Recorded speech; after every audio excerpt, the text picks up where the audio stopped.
The overtures made to Petersburg remained unanswered, and the Cossacks continued to harry the fringes of Moscow. They had even penetrated the suburbs and seized men and horses who were out foraging.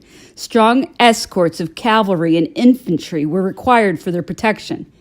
Although he dropped no hint as to the plans for a retreat, not even to the Prince of Neuchatel.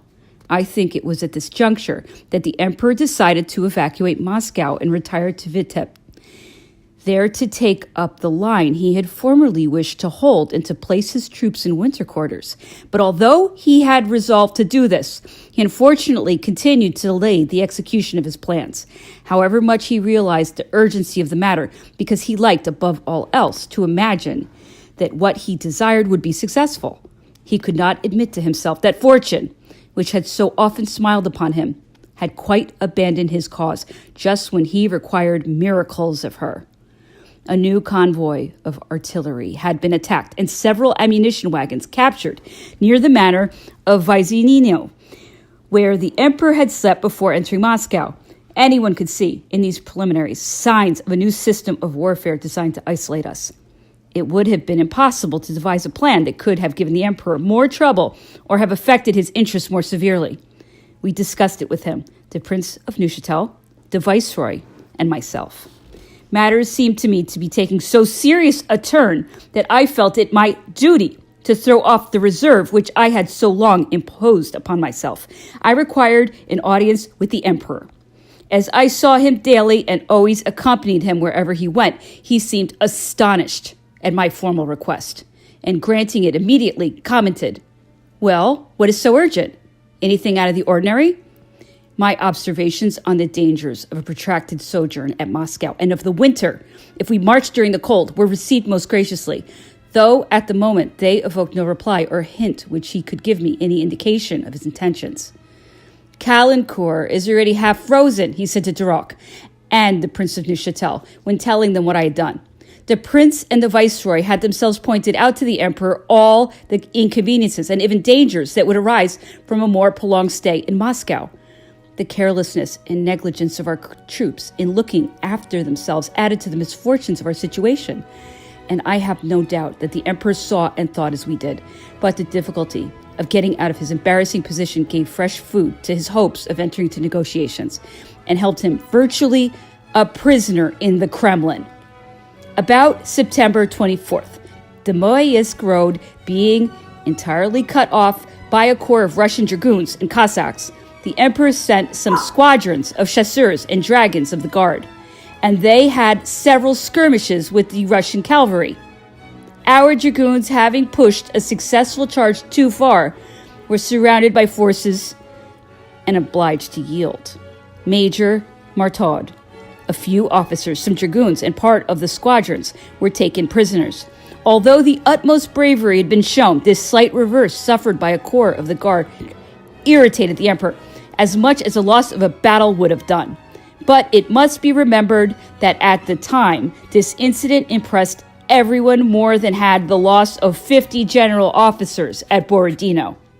Also, other points on the Smolensk road were taken over by enemy parties, with the result that all certain communication with France was cut off.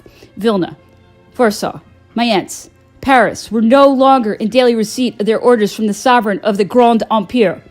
In Moscow, the emperor waited in vain for dispatches from his ministers, reports from his governors, news from Europe. From the expression on our faces, one might have thought that the possibility of such an interruption had never entered anyone's head. It was all right to have to fight in order to get a crust of bread, to risk being taken prisoner for the sake of a truss of hay, to run the chance of being frozen to death by staying in Russia. Everyone was familiar with such possibilities, or rather probabilities. But the idea that an expected letter from France might not arrive was quite a different matter. General Saint-Sulpice was sent with a second body of mounted guard and reestablished our communications. At the end of this month, so rashly passed in Moscow, the French army was composed of an active force of 95,000 men. Of the 500 guns that the army still possessed, more than half might have been limbered up. Come what might, The emperor was desirous of sending to Paris some trophies of his sojourn in Moscow, and so he made inquiries as to what should be sent to France as tokens of the success of his arms. He visited every part of the Kremlin himself, as well as the church of Ivan Veliki and the other church alongside it. The Poles had always mentioned the church of Ivan Veliki as being the object of the Russians' devotion and even superstition. The iron cross surmounting the belfry, the emperor was told, was venerated by all the Orthodox. As far as I can recollect, a Russian proclamation that had been shown to the emperor or some report that he had received spoke of the cross of Ivan Veliki as one of the sacred objects in the hands of the enemy, the recovery of which should be the first aim of all the faithful. This fixed the emperor's determination. He gave orders that it should be taken down. The difficulty was to do this, as no workman could be found to climb to such a height. The Prince of Neuchatel, like everyone else, was reluctant to deprive an already ruined city of part of the sole monument left intact within its walls. The emperor repeated his order and especially charged the sappers of the guard with the execution of it. From that moment, there could be no more talk of difficulties. But the cross, partly dismounted, was not so much taken down as dropped to the ground. To this iron cross were added various objects which were believed to be used at the coronations of the czars, and 2 old cannon asked for by the old Poles, as having formerly been taken from them by the Russians. But the cannon remained in position, for, as not one horse was left in the whole country to replace our own losses, and we had not enough to harness to our artillery, we could not spare any for taking away trophies.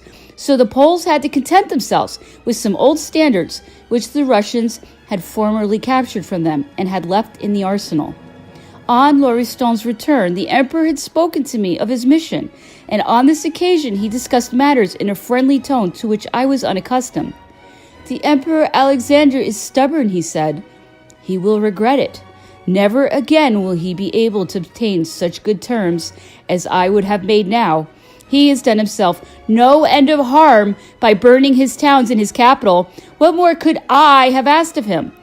I would not have cost him that much to confiscate English shipping. If the Poles do not rise en masse to defend themselves against the Russians, France has sacrificed enough for them so that I can close out and make peace, at the same time looking after their particular interests. I am going to attack Kutuzov. If I beat him, as is probable, the Tsar runs grave risks. He can stop it today by a word. Who can tell what will happen in the forthcoming campaign? I have money, the more men than I need. I am about to get 6,000 Cossacks in the next campaign. I shall have 15,000. I have learned much from this war. My army is getting to know the country and the troops confronting them. These are incalculable advantages. If I make my winter quarters here and at Kaluga, even at Smolensk or Vitebsk, Russia will be lost. Having offered here, as at Osterode, all the concessions that I can be expected to make, I shall have no choice but to pursue the interests of my system, to pursue the great political aim which I have set for myself. If the Tsar would only use his intelligence, he would realize that he could go a long way with a man of my character. Now I will have nothing more to do with him because he won't reply to any of my overtures. You were right, added the emperor, when you did not accept that mission. You would have made them see when they were well off.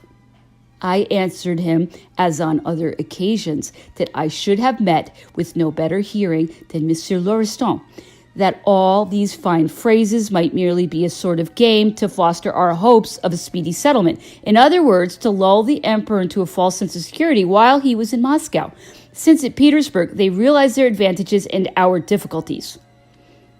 At the words lull and difficulties, the emperor gave a start. What do you call our difficulties, he asked, with an air of irritation. The winter, sire, I answered, is a big difficulty to begin with. The lack of stores, of horses for your artillery, of transport for your sick and wounded, the poor clothing for your soldiers. Every man must have a sheepskin, stout fur-lined gloves, a cap with ear tab, warm boot socks, heavy boots to keep his feet from getting frostbitten. You lack all this. Not a single calkin has been forged to roughshoe the horses. How are they going to draw the guns? There is no end to what I could tell your majesty on this subject. Then there are your communications. The weather is still fine, but what will it be in a month, in a fortnight, perhaps even less? The emperor listened. I perceived that it was with impatience, but at least he let me speak. This time, it seemed to me, what I implied with thoughts of retreat in my mind irritated him no less than my words, woe and difficulties. He was above all upset at having been found out.